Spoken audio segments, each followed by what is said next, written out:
Welcome, everyone, to the Canadian Physique Alliance podcast. We are excited to be launching a new form of media that brings you up-to-date information on what's going on around the CPA and the NPC worldwide. This audio format has been developed to the changing way that you consume information, and we want to make sure we are on the cutting and leading edge of delivering that information to you. Throughout this series, you are going to get updates. You are going to get answers to your questions, and we're going to provide you value from special guests. So stay along for the journey. We are excited to launch the Canadian Physique Alliance podcast. And with me, I have none other than the president of the CPA, Ron Hache. How you doing, Ron? Doing good, Corey. Thank you for the invitation. Looking forward to having this conversation with you. Absolutely. I mean, you guys are doing a great job with the Canadian Physique Alliance magazine, and I'm excited to be bringing this podcast as well for the members and new and potential members of the Canadian Physique Alliance, for them to get informed about what's going on here in Canada, because there's a lot of exciting things. Let's get into the president's report and have you give an update of the current status of the industry here in Canada. Yes. Well, first off, this is definitely going to complement the newsletter that we have. So, a lot of the athletes get to read the newsletter and see what's going on. But it's great that we can have a conversation about it and, maybe get into some more depth in the newsletter and my president's report with the new year. Of course, always excited when we get the first newsletter out in January talking about the new year and, some of the changes that we've done and some positive steps that we've taken to continue growing the sport, especially in these times. And in a report here, we did talk about a few little things, and maybe I can clarify some of them for those that read the report. We can talk about qualifications for one thing. As you know, we do follow NPC USA and NPC worldwide guidelines, basically, because they oversee the Canadian Physique Alliance and they sanction all of our events, of course. And we are part of that family, under the same umbrella. So basically, what we've done for the qualifications in the past, as you know, the qualifications were set up whereas you competed the year before, you were good up till December 31st of the following year. And we found that our competitions in the fall didn't have the same advantage as the competitions that were on the early spring, and the competitors didn't have the same advantage. So we wanted to play, have a level playing field, let's just say, for all of the athletes that were competing. So Corey, after talking to NPC and seeing exactly what they do over there, and them encouraging us to try to be consistent with what their guidelines are, even though they are USA and we are Canada. And there's a lot of flexibility that they've given us here in Canada because of our system and because of our history. They recommended that perhaps we should try this system that they have in place that seems to work well and seems to put everybody in the same playing field. So for this year, and likely for the future, what we're going to do is qualify anybody that places in the top 3 at a regional level to 12 months from the competition that they competed in. So if you competed in November, well, your qualification is 12 months from November. All right. And if you competed in April, the same applies. So for those that competed in April, if you only have a 12-month qualification, which means you're qualified till April of, say, 2023, because you competed in 2022, well, it makes you aware that if you want to hit a pro qualifier in Canada, you're going to likely have to hit it in the same year that you competed in, or you can hit another regional show. And one thing about the regional shows that are great is, say you do compete in May or June, and you do qualify to a pro qualifier, but you decide, I'm not going to do one this year, which often happens because some of the competitors want to mature a little bit more, get ready for the stiffer competitions, because you are competing against all of Canada and it's a lot more competitive. So what some of the athletes may want to do, seeing that they competed and got to really test the waters at a regional level, they may want to do another regional show. And even if they want to hit a pro qualifier on the same year that they competed in, if they do another regional show, there's no pressure on them at all. Other than if they do place in the top 3, it improves their position. Because now they did one in April, they were qualified up until April of, say, 2023. So now they decided, you know, I'm going to do one in October. Well, regardless of what they placed or where they placed, they always maintain their qualification from the last competition. But if they do place in the top 3, their new qualification now is 12 months from that particular event. Very so, cool. you know, that makes it a little easier on them, because I've had in fact, I had an email this morning, you know, listen, I competed at this event, placed 3rd, and then I did another event, which we always encourage our athletes to do. You know, you don't have to just do one event a year. And some of them are very active, and the same athlete competed in another competition. Maybe it was a little bit more competitive, but for whatever reason ended up placing 4th. So they emailed me all concerned. Did I lose my qualification because I did this second event? Well, no, you didn't. You still maintain your original qualification. All it's done for you is giving you more experience, probably going to make you a better athlete for competing a second or even a 3rd time at a regional event before hitting a pro qualifier. So these are the advantages on, I think, changing it to, first off, being consistent, and secondly, making it a more even playing field for all of the athletes. So regarding the regional events, that's one thing that I think it's a change. Depending on, you know, you're sitting on this, I think it's a positive change and makes it for a better playing field. So that I thought that was something that some of the athletes, you know, likely wanted an explanation on that, and I think it's important that they know exactly where they stand. And likely they're going to probably, you know, on social media or even, you know, phone call with me or an email to myself, we'll continue asking these questions, but we're here to answer that. So the other rule, I guess it's always been in place, is the pro qualifiers. As you know, Corey, the pro qualifiers, the top 5, get to maintain their qualification at the pro qualifiers, provided they place in the top 5.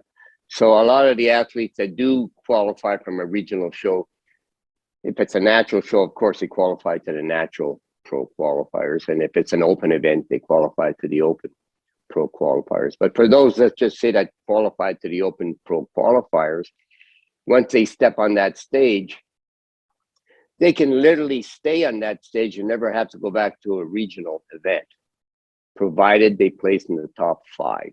So if they step on that stage, say at the Toronto Pro Qualifier, the Canadian National Pro Qualifier, or the Vancouver Pro Qualifier, once they step on that stage and they place in the top 5 at any one of those 3 events, they get to maintain their qualification for all of the pro qualifiers. So that's an advantage that is good for them to maintain that qualification, because once they get to that level, often athletes, I know even if I was competing, I would want to maintain my level at that pro qualifier. I would feel stepping down would be going backwards. But if you do place in the top 5, you get to maintain your qualification. So you get to return to that pro qualifier. But again, we're going to use a 12-month period just to stay consistent. So if you do the Vancouver Pro Qualifier, you're qualified for 12 months if you maintain that top 5. In June, well, then you're good till June of the following year. Yeah. Let me ask you a follow-up question to that. So let's say, for example, this year, the Toronto Pro Qualifier is in the beginning of June. Yeah. So what happens if the date moves and it's 2 weeks later? So it's 1 year plus 2 weeks. What happens to their qualification in that situation? Yeah, I mean, to be fair to the athletes, you know, if it's not the athlete's fault that the competition was moved, you know, we're going to just grandfather them in like as if they were doing it the 2 weeks previous. You know, listen, we always lean towards the athletes in their favor. Mm-hmm. Okay, so and it may happen, as you know, with COVID and that, maybe it's going to be moved to September. Well, you know, I'm not going to penalize them because of the effects of the promoter having to move their show due to circumstances beyond their control, because it does happen. So yeah, there's always some consideration that has to be taken into place. So we will definitely give that a consideration. There's Perfect. no doubt. Yeah. One of the things that I really like about this is it simplifies the qualification process completely. If you place and you qualify at a regional level, top 3 or top 5 at a pro qualifier, you have 12 calendar months. So it makes it incredibly simple and easy.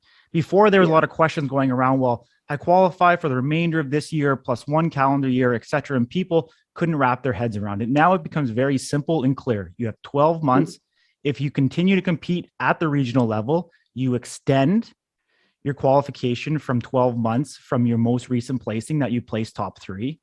And then when you're ready to go on to the pro qualifier, the same thing applies there. So I think it streamlines it. It takes a lot of the questions out of it. And, you're 100% right. It also incentivizes people to compete more than once to be able to get better, to be able to improve. And that's the only way you're going to be able to do it, is to get on that stage and actually get the reps in and put it in all the way through. So I think it's a positive change for people and people who are serious about this industry. And I mean, if they have aspirations of, becoming an IFBB pro, those athletes, get on stage multiple times a year, and it's their goal and their dream to make the Mr. Olympia contest. And unless you win a competition, you need to compete, for points and place in the top side of your respective category to be able to have that, illustrious invitation to the Mr. Olympia. So it's really priming athletes that have that aspiration, that goal, for wanting to be able to make this a career, to prime them for the pros. Because when you become a pro, sometimes you're going to compete in 3, 4, 5, 6. I mean, Ian Valliere seems like he does 7 or 8 shows a year, to be able to get into the Mr. Olympia. So it's really, aligning with the IFBB and making sure that's consistent all the way through. And, just taking away that big jump from when you're an amateur to a pro. If it's consistent and congruent all the way through, it's going to be much more easier for you to make that transition. Let's talk a little bit about that, because Canada has pumped out a ton of IFBB pros, in 2021. Let's talk about how incredible that is and how excited you are as the president to see these athletes come, to the pro ranks. I got to say, Canada really, I think, leads the way. I mean, of course, the U.S., they have the population, they have the competitors, but per capita, I think Canada is just leading the way when it comes to getting athletes to the Olympia and having some of our athletes win the Olympia. They know who we are. I mean, the pro qualifiers in Canada, we got 4 pro qualifiers. We got 4 pro qualifiers, because there's 1 pro qualifier that or actually 5 pro qualifiers, because there's 1 pro qualifier that is going to be moving alternatively between the US and Canada. But with the Toronto Pro Qualifier, Canadian National Pro Qualifier, and the Natural Pro Qualifier, I guess that's 3, and the Vancouver Pro Qualifier, 4, and let's add the Ben Weider Natural Pro Qualifier, which is a combination Pro-Am, which is being held in Virginia this year. Those are actually pro qualifiers that are likely going to be held in Canada in 2023, let's just say, because we're planning to bring Ben Weider back to Canada. But just let's talk about these athletes making it to the Pro League. This year alone, I believe we have close to 40 pros. In fact, from my calculations, and this is not including the North Americans, from my calculations here, we're like, I think 45 pros, or 45 Canadians who competed in the pro qualifiers that got the pro cards. 45 of them. So that's amazing. That is amazing. And the fact that we have 4 pro qualifiers in Canada, and with our population, like per capita, I believe we have more pro qualifiers or more opportunities in Canada than anywhere in the world if you go by population and per capita. And we are bringing out some great athletes, and not only winning a pro qualifier, but also winning a pro qualifier, receiving their pro card, competing the next day, and actually winning a pro show. So, we've had those circumstances here in Canada, which is just amazing, and so exciting for those types of athletes, like Anthony Casado, who won the pro qualifier at the Toronto Pro Qualifier, and then the next day competed as a pro. won the pro show, qualified to the Olympia. Isn't that amazing? Incredible, incredible. In one day. So yeah, we do have some great athletes coming out of Canada, and some opportunities also going to other pro qualifiers around the world. And if I can touch on that a little bit, because we're talking about pro qualifiers now, and it's something that's been implemented this year, and I think it's a good thing for our athletes, especially our Canadian athletes that want to support CPA and support our shows here in Canada. In the past, you only needed to do regional shows to move on to perhaps pro qualifiers in other countries. So what's been implemented this year and approved and supported by the NPC is that those that do our pro qualifiers, any one of them in Canada, ones that qualify to any pro qualifier in the world, but you at least have to step on our stage. Right now, top 15 from any of our pro qualifiers will qualify you to the North Americans, which is just a great event, which, they hand out so many pro cards, especially it's such an advantage for the 50, 55 and over, the 60 and over athletes that are still wanting to have their pro cards. And it's an opportunity for them. And our pro qualifiers is the stepping stone to getting them there. But any pro qualifier in Canada, provided you hit it, within the 12 months, will qualify you to any pro qualifier around the world.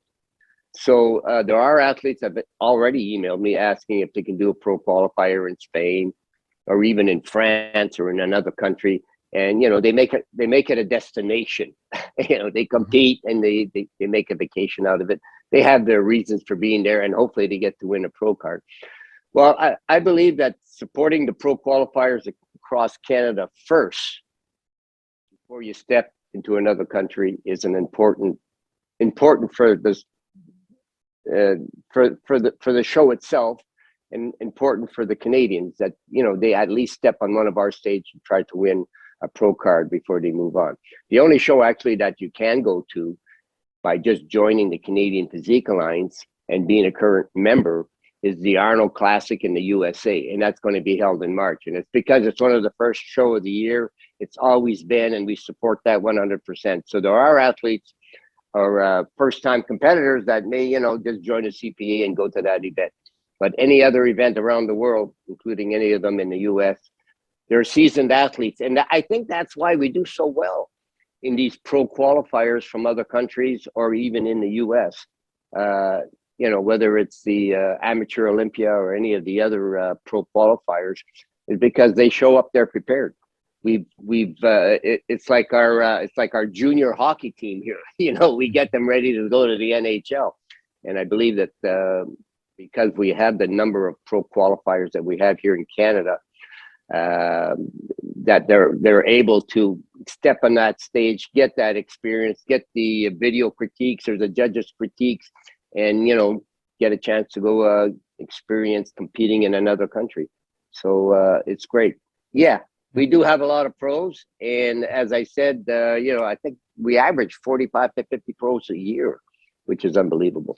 Yeah, absolutely. And I mean, it's undeniable the results that our athletes are having internationally and at the pro ranks. So I think it's definitely a testament to the system that is in place here and being able to prime athletes to have success at that next level. So the 2022 season is here. Memberships are now available. If people want to support the Canadian Physique Alliance, whether they're competing this year or not, why should they sign up and get a membership? Well, it's important to support the Canadian Physique Alliance. I mean, the memberships, we're not subsidized as it's not a government subsidy that we're getting. So to keep the newsletter in place, the social media stuff that we do out there, the drug testing program that is, we have a committee, and that Kieran is head of. All these programs, we have to cover those costs. That's one reason, right? The other reason, once you become a member, you do receive the newsletter, you get the information. that helps athletes, get ready for shows. So they get a lot of education. We have ambassador programs that we have going on. Like all this takes time, takes energy. I mean, we all volunteer, obviously, but in some cases, there has to be money spent in order to keep the Canadian Physique Alliance alive, to keep it strong. And we are probably one of the strongest federations in the world. So it's important that you join up early. I mean, a lot of the athletes will join up. The membership is for 12 months, calendar year, provided you join up in January. Of course, most athletes, 99% of them join up to compete. We have many that do join up just to support the CPA, but obviously it's because they want to compete and they want to be able to be part of this family of the Canadian Physique Alliance. But to join up in September or October or even November to compete, that particular month, and then your membership expires, in December, it doesn't feel rewarding. But if you become part of the CPA early in the year and you support our programs and, you have access to all our social media, to our podcast, which we're doing right now, to our newsletter, to me personally, to support you and to give you the needed information that you need, whether it's looking for a trainer or looking for advice, we're here for you. And, we got to work together. And so I think it's important to join up early. And plus your membership is accepted worldwide. So if you do decide to compete in another country or in the US, the CPA membership is considered an NPC, a worldwide membership. So there's value to that also. And, you should be proud to carry that membership with you. So these are all the reasons I think you should grab your membership early and support the Canadian Physique Alliance.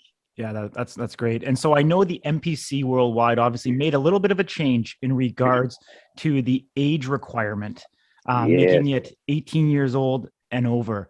Can you give a little bit of clarification behind the reason for that and why the Canadian Physique Alliance has adopted that policy as well? Well, it's something that, to tell you the truth, I was a little disappointed that, that policy was put in place. Mind you, I think these policies are put in place for logical reasons. Here in Canada, there was some issues with insurance liability, but mostly I think in NPC, USA, and some of the countries, insurance liability is mandatory for all shows. And always difficult to get insurance when you have under the age of 18 participating in the events. Of course, they're supposed to have a signed documents from their parent and from or a guardian. Here in Canada, we started this program with Children's Fitness, which I found was something to help introduce teenagers and children possibly to the fitness classes, which we're trying to continue to build. And in fact, here, even in Ottawa last year, we had eight children fitness competitors, so which worked out, really nice. But there are some concerns. I believe in the natural events that we have here in Canada, it's maybe a little less concerning, other than the insurance liability. But there was a concern with NPC, and rightly so. There's always that concern with the stigma of bodybuilders using steroids, and the sport has always had those types of concerns. And NPC knows that and are aware of that, and they don't want any kind of influence of that stigma on any of the young kids wanting to become part of our sport. Of course, we here in Canada, it seems that most of the 18 or under 18 kids, and the children's fitness for that matter, are participating in our natural shows, which is probably, again, we're leading the way in those events, and we're influencing the rest of the world. To tell the truth, they're all getting on board with the natural movement. But I think for now, I mean, this may not be carved in stone and forever. I think for now they just want to try to keep things nice and clear. They don't want any controversy with children or teenagers competing in these open events where there is that stigma. They don't want them to be influenced by any kind of enhanced substances that athletes may or may not be using. So they just want to keep the waters clear for now, and they introduce this for all the right reasons. So hopefully, the liability insurance thing, we can get that clarified with some of the insurance companies, because sometimes they just won't insure your show unless, you have certain things in place. Obviously, there's competitions all around the world for different sports, whether it's hockey for kids or gymnastics or, wrestling, high school kids. So I think we're going to try to find a way to, to introduce young athletes to our sport, and make it safe for them, make it safe for, for them to participate, and, let them have their dreams, because, these young bodybuilders who may want to compete at 16 or even 15, now have to kind of train in the hopes of competing when they're 18 years old in the, the best organization in the world. So I believe it's in place now. Again, we're going to follow the NPC worldwide recommendations and mandates, but the conversation is going to continue. Yeah, no, that's great to know. It's great to hear an update and just hear the reasons behind that. And obviously the next generation, the youth of today. I mean, when I grew up, I didn't even know that fitness and bodybuilding even existed. And so, as a promoter myself as well, I mean, I take great pride in going into some of the local high schools, talking to youth and trying to foster that next generation, and just, making it accessible to these people. Let them know that this is an industry, this is a career opportunity or a path that they can take. And I think raising that awareness is important. It's great that you gave clarification that it's going to be under review and that you guys are doing whatever you can to, get through the bureaucratic red tape to be able to bring it back, hopefully sometime in the future. But I definitely appreciate you giving an update around that. Let's get into some of the upcoming events. Let's just briefly go over and let people know what's coming down the slate. Correct me if I'm wrong, but I believe the 2022 Lee Brandt Muscle Classic kicks off all of the events across Canada. Let's talk about the promoter there and what they've got going on. Yeah, it's fantastic that it's the West Coast that's getting things started here in Canada. And congratulations to Dean and Lee Brandt, who are going to be putting on this Muscle Classic March 26th. It's an event that they've been hosting for many years. And, considering the times,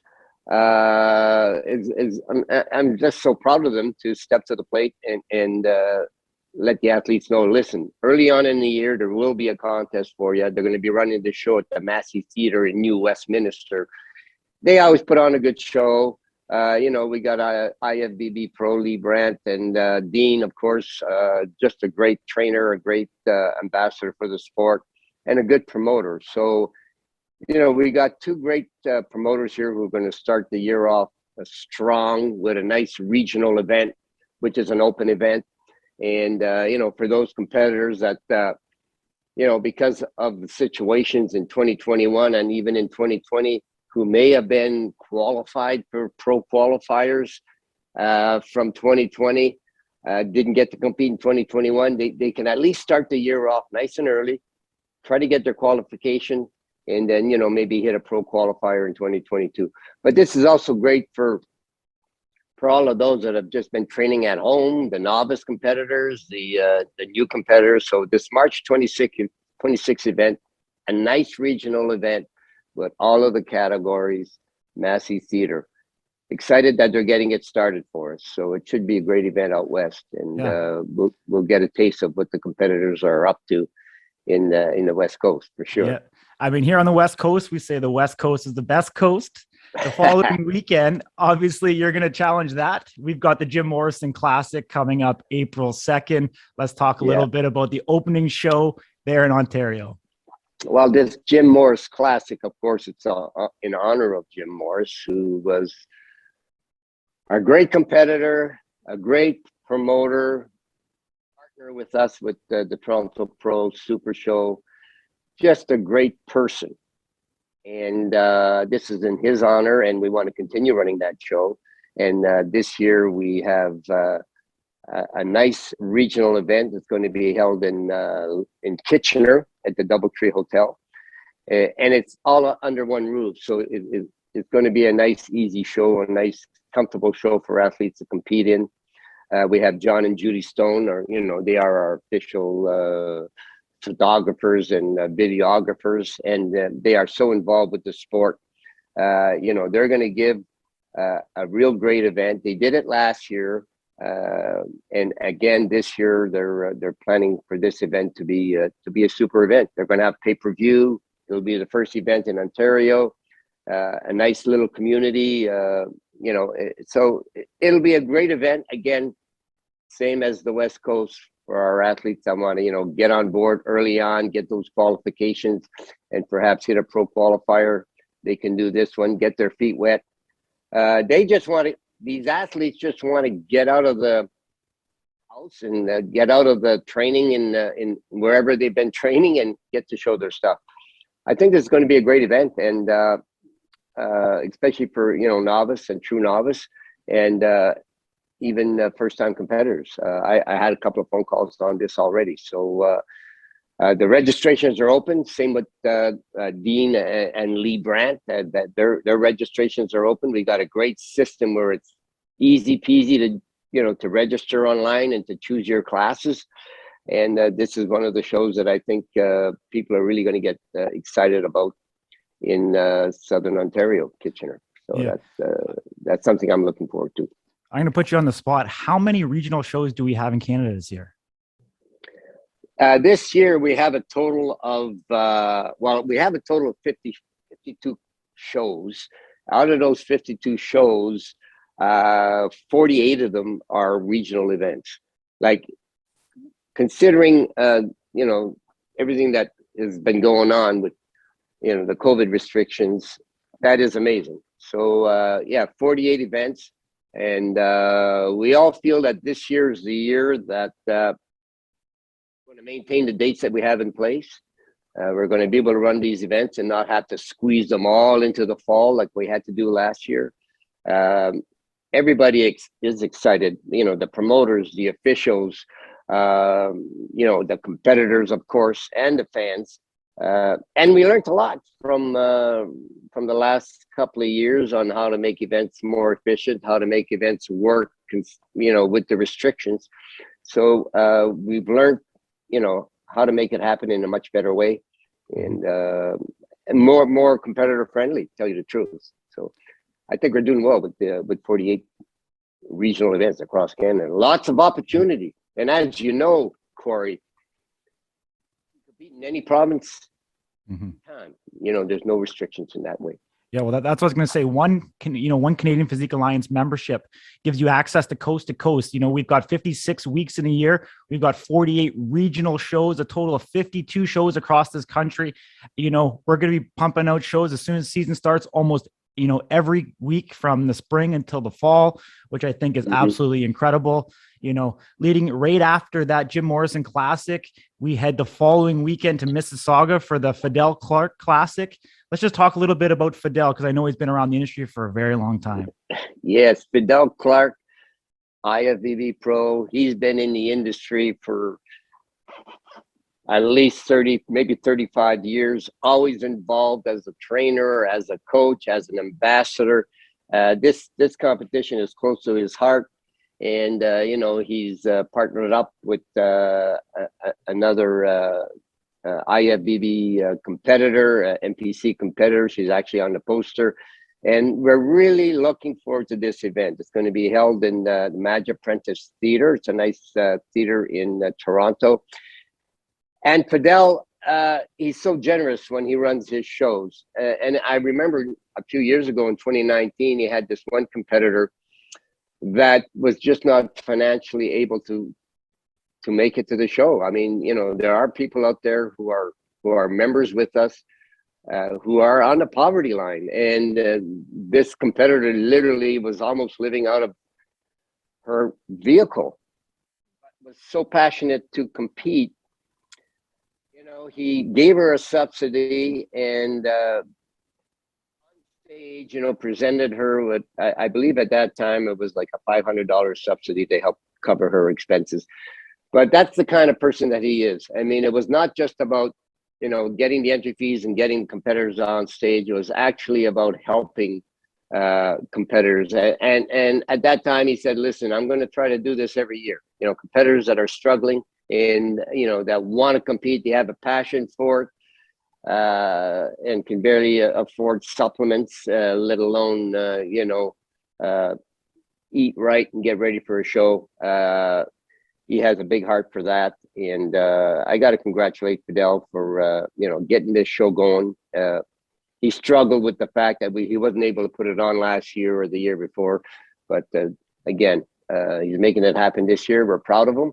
And, we're glad he's part of our team, part of the family. He's been around for a long time, and he's going to continue being around because this is something that is his passion. It's a lifestyle for him. And we have a few diamonds like that across Canada. So he's certainly one of them. Yeah, no, I think definitely the Canadian Physique Alliance family has a ton of incredible individuals, that work towards being an athlete focused and, eccentric organization. And Fidel definitely, from the story that you just said, embodies that, to a T. So starting off, obviously the Canadian Physique Alliance podcast, which I believe is a first of its kind within our industry. So it's great to see that Canada is leading the way and continue to push and evolve. This podcast is available on Spotify as well as Apple Podcasts, plus a dozen other networks. Wherever you consume it, if you could kindly give us a review and give us a 5-star rating there, I would greatly appreciate it. It allows other individuals to know what this podcast is about. If you got incredible information, if you got value from this, please share it on social media. The more people that know about this podcast, the bigger the reach will become, and we'll be able to inform more people and help grow the industry as a whole. I'm going to give you the last word, Ron, if you have anything else to say, but it's been an incredible first episode, and I'm super excited to keep going on, with this through 2022. Well, Corey, I think it's a great thing that you put together here, and I know you put the work, and I know you're not one to, take all these compliments, but I got to say, through you and others, we are going to grow the sport again, make it bigger and better in Canada. And through this podcast, I know you're going to invite some incredible, passionate people, and hopefully I'll be coming back also to have some more talks with you. But for everybody that's listening to this podcast, get involved with the fitness community. It's just a healthy thing to do, and it's saved a lot of people, and we're just proud to be part of it. And I'm proud to be part of this podcast that you have put together, and I'm looking forward to having some more conversations with you, Corey. So good luck with the podcast. Keep it going. Keep it strong.